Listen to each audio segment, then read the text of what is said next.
Hi there, I am host Eric, host talking with famous people. And guys, listen up, okay? Whatever you do, make sure there's shit tons of TE, okay? Because you gotta have that to be successful in life. You gotta have shit tons of unaware TE, okay? That's critical rule number one. In everything in your life, you have to ask the question, why? But I thought why was a... Why am I doing this? Why am I doing that? Why am I going here? Why am I going there? Why am I with this person? Why am I with that person? Why?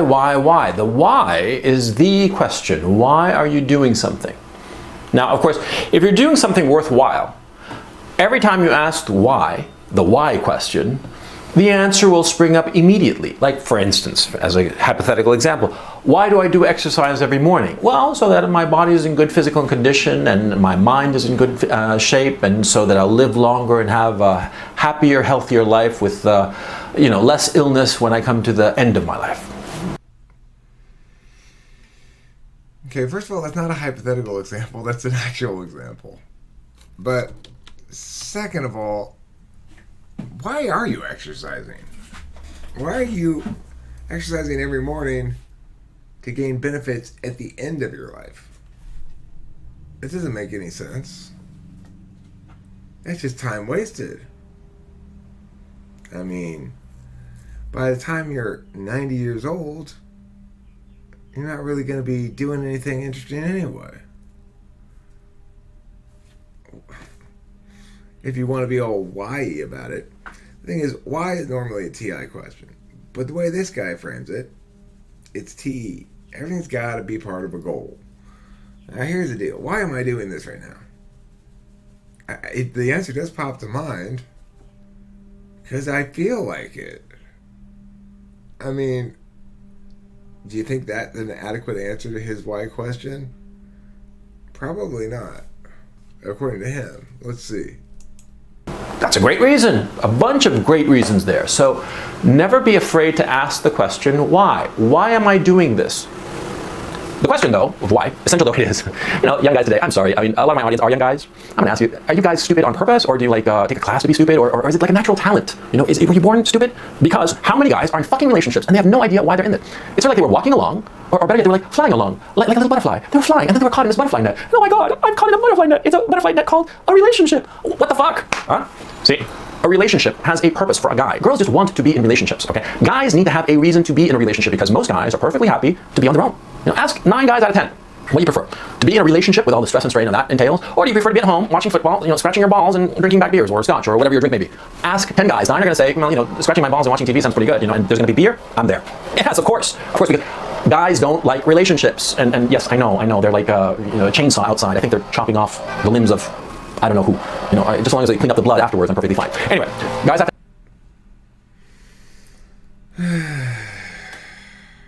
All right. This is an example of the way that people assume themselves to be the norm. Everybody does. And with different kinds of effects sometimes.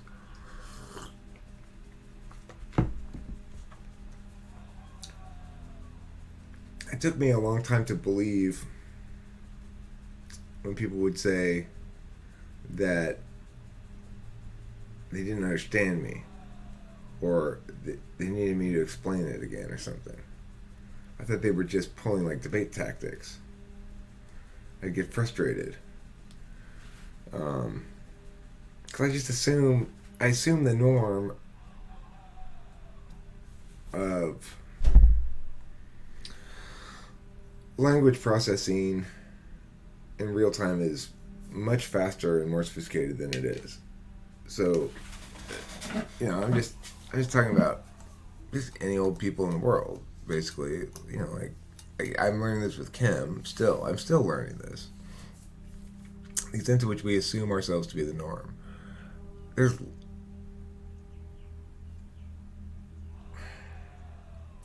thing about being in relationships, or being in a relationship versus not being in a relationship, is I suspect this guy's going to, I haven't watched this video yet, so we'll see if I'm right, but I suspect this guy's going to list this litany of reasons, such as consistency of sex and companionship, security, of knowing that somebody's committed to you, I guess. Probably, if you have the right wife, according to him, you get certain things in return for what you provide, which is your EXTJ-ishness. I think this guy's ENTJ. I read an interesting back and forth in the comments between Andres Coar and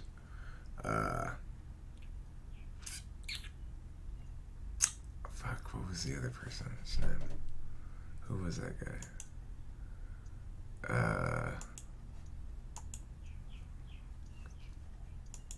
I don't remember his name. Anyway, I can't remember it right now. It should be. It's somebody that I should know for sure, and I know who they are. And I read lots of comments of theirs, and they have a lot of good. They're very knowledgeable, but I just can't remember their name right now for some reason.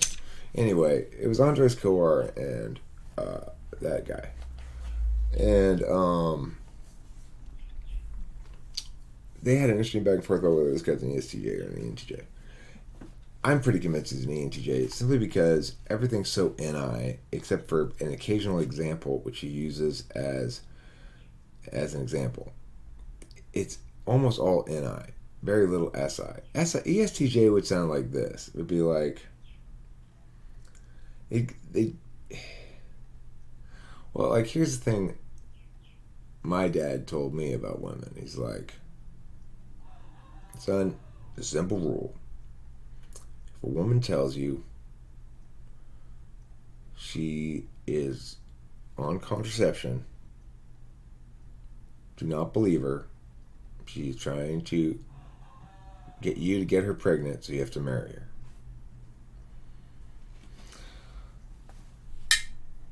I said, okay, thanks, Dad.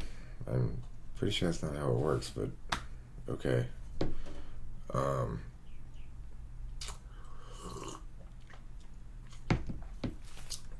What other gems did my dad tell me about women and stuff?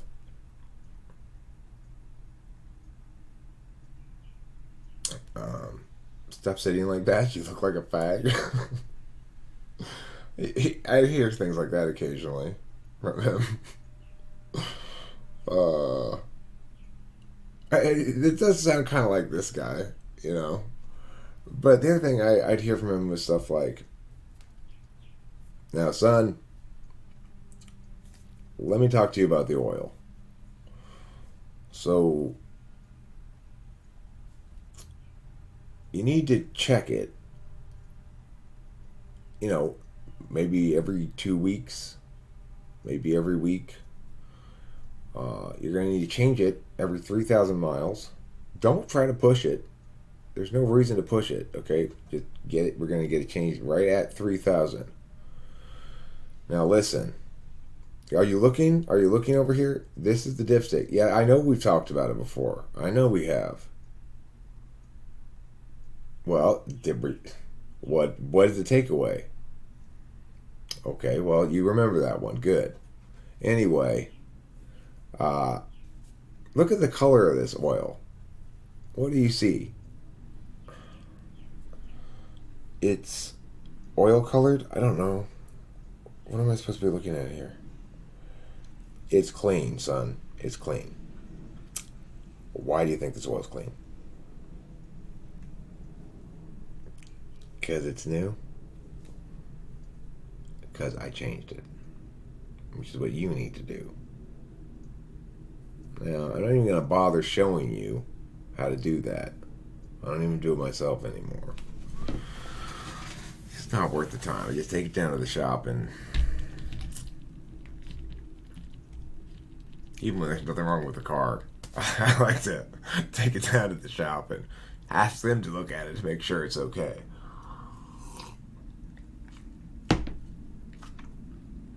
It's been a while since I got any work done on the car. That's frustrating.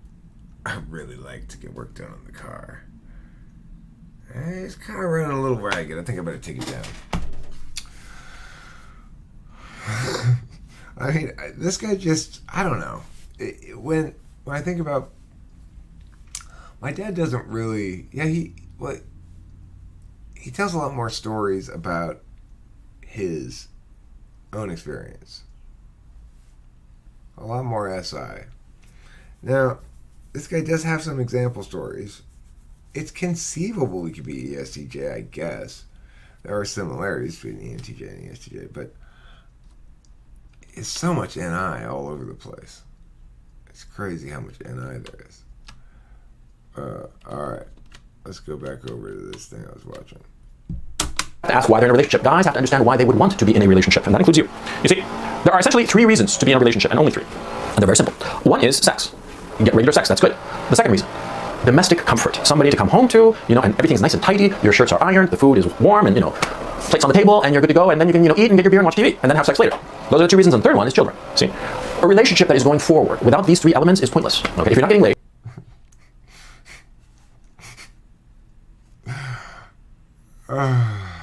Well, yeah, I mean, you need 1 for sure, and 2 is nice, and 3 is obviously you need a woman if you want to have a child. You don't have to keep with the woman though. You can keep the child and get rid of the woman, which I did. Let me take these off for a second. This fucking guy. It's like, why don't you display... Well, here's another reason why I'd say he's ENTJ, for sure. He displays absolutely no valuing of the particular self of each of these women. They are providers of sex and service and potentially children. And they are not particular individuals in and of themselves at all.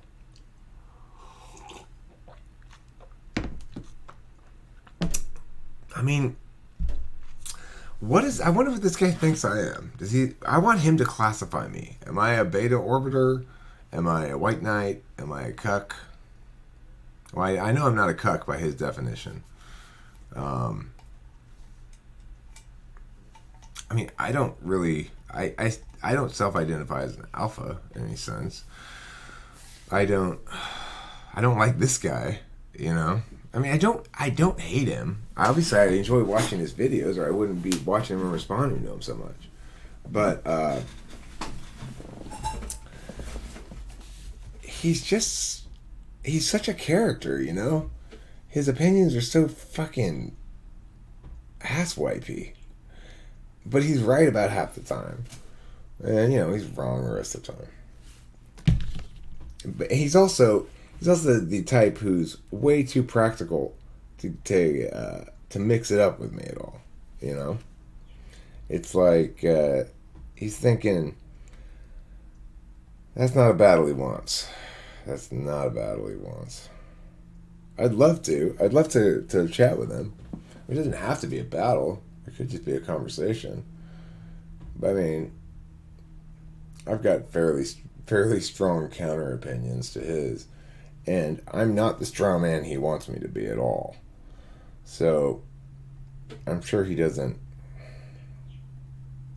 really want to mix it up. But watching videos like this when he's just being such a fucking douche and spitting lies at people, spitting ENTJ bullshit at people,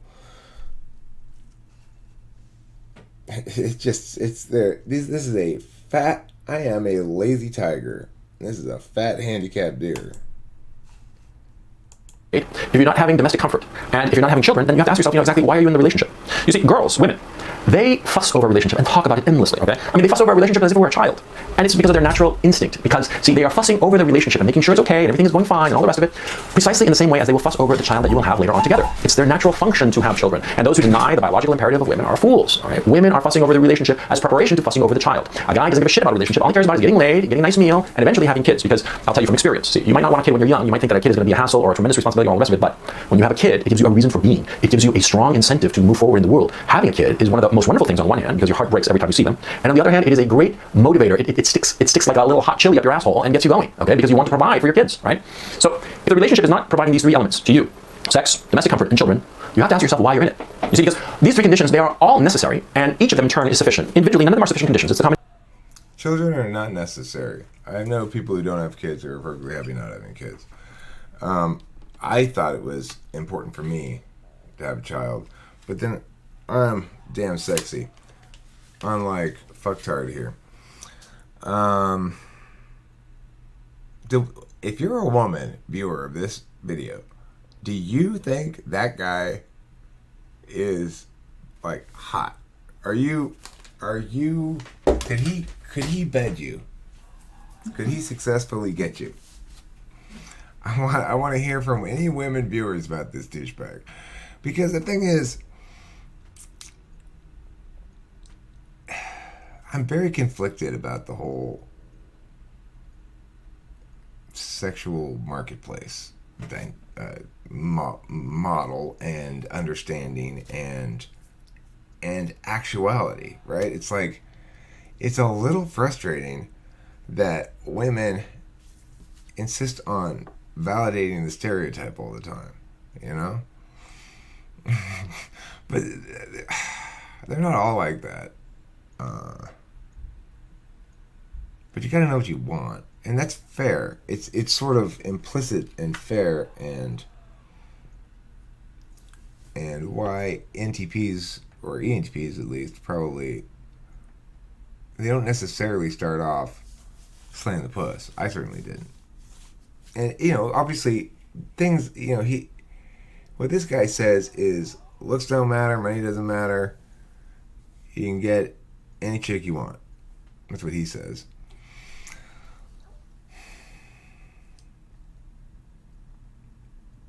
Well, perhaps, but those things do matter. I mean, being successful is important.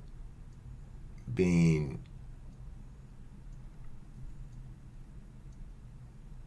at least fiscally fluid in some sense is important.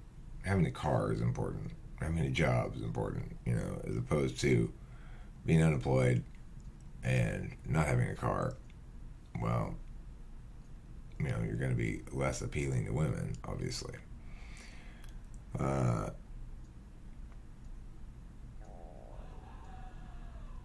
So, yeah, I'd like to hear from women, especially in the comments, if you have any comments about what you think of Coach Red Pill and whether you find that attractive, whether, you know, well, you know, actually, he kind of